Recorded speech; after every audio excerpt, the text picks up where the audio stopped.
mengine kwamba naibu wa rais Kithure Kindiki ameunga mkono juhudi za Rais William Ruto za kufanya mageuzi katika taasisi za kifedha ili kujumuisha hasa mataifa ya Afrika na kueneza usawa. Kindiki akisema pia bara la Afrika linapaswa kuwa kipaumbele kuimarisha taasisi zao za kifedha ili kutafuta suluhu za kifedha zinazoikumba.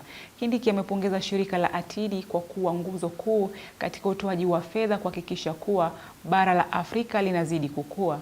Amezungumza haya katika kongamano la shirika la bima ya maendeleo ya biashara na uwekezaji Afrika Atidi.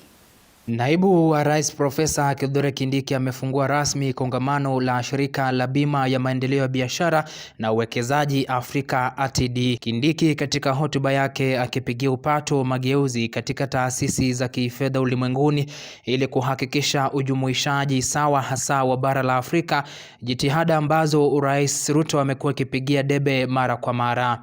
As you are aware, President William Ruto has been one of the leaders of this continent who have been very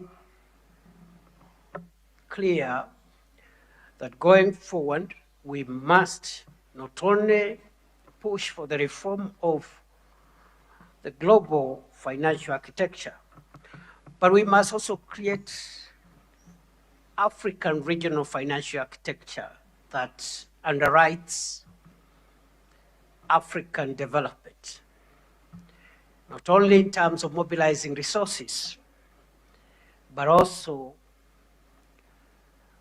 being able to underwrite risk and be able to give confidence to investors. Kindiki pia ameomba ushirikiano wa mataifa ya Afrika ili kuboresha taasisi zake za kifedha, kutafuta suluhu la changamoto za kifedha, kukuza uchumi na kubuni ajira kwa wananchi wake katika sekta tofauti. The future belongs to a continent that believes in itself, invests in its institutions, and creates an enabling environment for enterprise to flourish. Atidi embodies these values and demonstrates that African institutions can deliver world-class solutions to African challenges. Together we can unlock greater investment, create jobs, expand intra-African trade, and improve the lives of our people. Kenya reaffirms its unwavering commitment to working with Atidi and all member states to build resilient economies that are competitive, inclusive, and sustainable.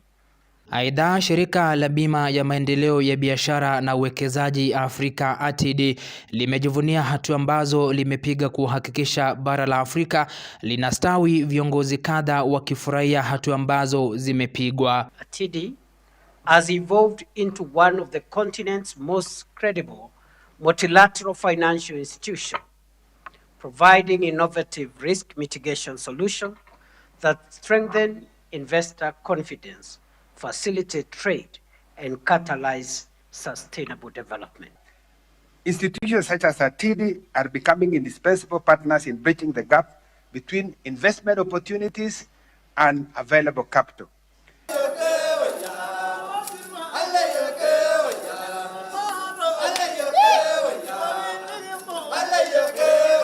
Fredrick Kwambua, Undugu TV.